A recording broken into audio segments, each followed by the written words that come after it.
Here we go with another Chef Knives to Go quick look product review. I'm Steve Gamache, and we're looking at the Ikeda Aogami Super Nakiri 165mm knife.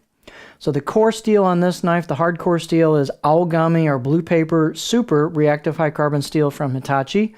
The heat treat is estimated around 62, maybe 63 Rockwell on that core steel. And the construction is multi-layers of soft iron cladding, which is also reactive, so there's no stainless on this knife, on either side of that core steel. And the layering comes through where the grind of the knife kicks in, and they've got probably some etching or sandblasted kind of finish to it. Looks like etching to me, to bring out those layers. So you might call this Damascus, you might call it Suminagashi, but it is a layered cladding. And they've got kind of a little bit of a polish to the entire knife, just a little bit as well. The weights and dimensions and stuff are going to vary just a little bit from knife to knife because they're handmade, but this one's 148 grams or 5.2 ounces. Edge length right about 160, which is from the chin, the back of the heel, up to about halfway through this curve where kind of the sharp part stops on the edge. The overall length about 308 millimeters or 12.1 inches. Blade height at the back is about 50.6 millimeters, and I measured about halfway down, and it's about 52.3. This tends to gain just a little bit of height as it goes forward. The spine thickness is 3.3 coming out of the handle above the heel here, the chin, but then it thins down really fast. You can see that, and it's only about 1.6 or so as we get down towards the rest of the blade. So it thins out nicely, and overall it's a pretty thin blade. It's got a little bit of flex to it because of that thinness, but it's going to be a great performing knife. So let's see, their handle they've been using is an octagonal ambidextrous rosewood with the black packawood ferrule. Really nice looking handles. You'll get variances on the wood and the tone and the figuring on them, but they've all been quite smooth at the ferrule wood junction here, and nice tight installs as well. Circumference on that handle is about 75 millimeters to 3 inches where the ferrule and the rosewood meet.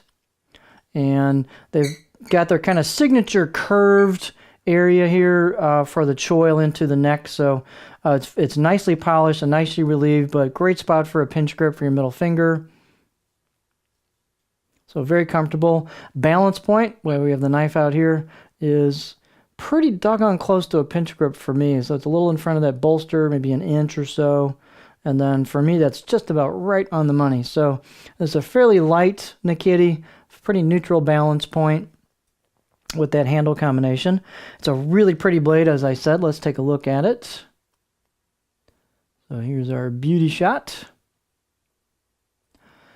They've got a brushed finish that goes with the length of the knife, which makes when you clean the knife, you're tending to wipe things this way. So that'll make scratches and stuff kind of go with the finish and help hide those a little bit over time.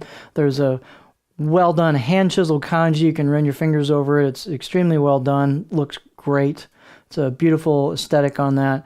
There's your layering, your etching. So very pretty knife as it kind of flows down into the edge where the grind is. And there's your core steel coming out. And you got a shiny edge bevel where the actual sharpened edge is. This one was maybe 4 out of 10. Not super duper sharp, but it'll sharpen up very, very easily. These can vary a little bit on sharpness. The Bunkai I had was pretty darn sharp out of the box, so it can vary a little bit.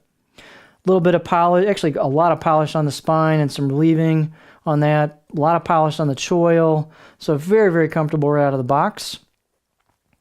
Let's see here. These are really thin at the edge. They've got a generous grind on them that's not a hard kind of shoulder, so it's a gentle flow, which means they're not going to wedge much. They're going to really go through product well. Performance is excellent on these.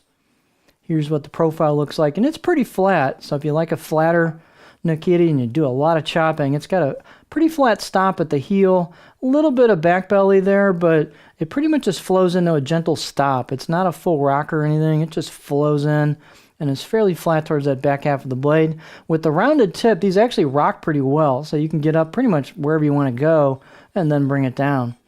And so you can rock over low to medium stuff with these. I mean, you generally don't rock a ton, but you could do it.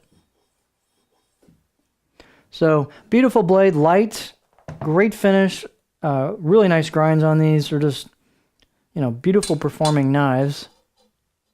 So this is the Ikeda Aogami Super Nakiri 165mm knife.